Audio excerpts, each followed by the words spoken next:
Pues Aleira de Lola surge en el año 2012 o 2013, cuando yo estaba trabajando en Guatemala en un proyecto de torres de telecomunicaciones que nada tiene que ver con esto, y se terminó aquello y vinimos aquí en plena crisis, y el padre de Ana tenía estas fincas aquí sin trabajar y bueno, como no había por dónde tirar, nos echamos la manta a la cabeza, ¿verdad? Y surgió Aleira de Lola.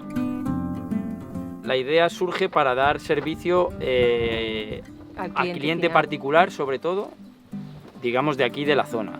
Nosotros, de hecho, el 80% de nuestros clientes es o bien de aquí del Valmiñor o bien de Vigo.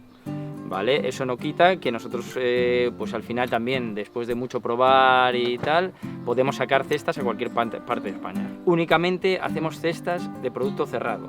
La gente está suscrita y bien la recibe o semanal o quincenalmente, recibe un correo electrónico que redactamos nosotros con el contenido de la cesta, una receta relacionada con el contenido y una entradilla así a modo de blog también que redactamos todas las semanas.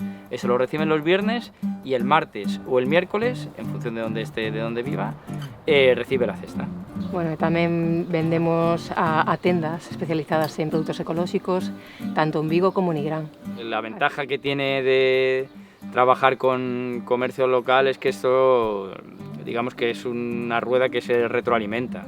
Es decir, el beneficio al final es para todos, para por supuesto el que tiene el comercio, pero también para nosotros. Digamos que si se queda, si todo lo que se consume es, digamos, lo haces aquí, pues beneficia al propio concello, o sea, sí. Eso es así. Unha das vantaxes de mercar aquí en Nigrán é que está pois todo moi preto, non? Entón, pois eu se quero comprar peixe ou carne, pois vou á carnicería neste caso en Nigrán, que me queda cerca da casa, ou se teño que ir a comprar uns zapatos, esa sei a zapatería que me gusta, que esa sei que está en Nigrán, e que me entenden fabulosamente, pois xa queda todo aquí, pois mira, xa todo pretiño da casa e pois eso, atende moi ben.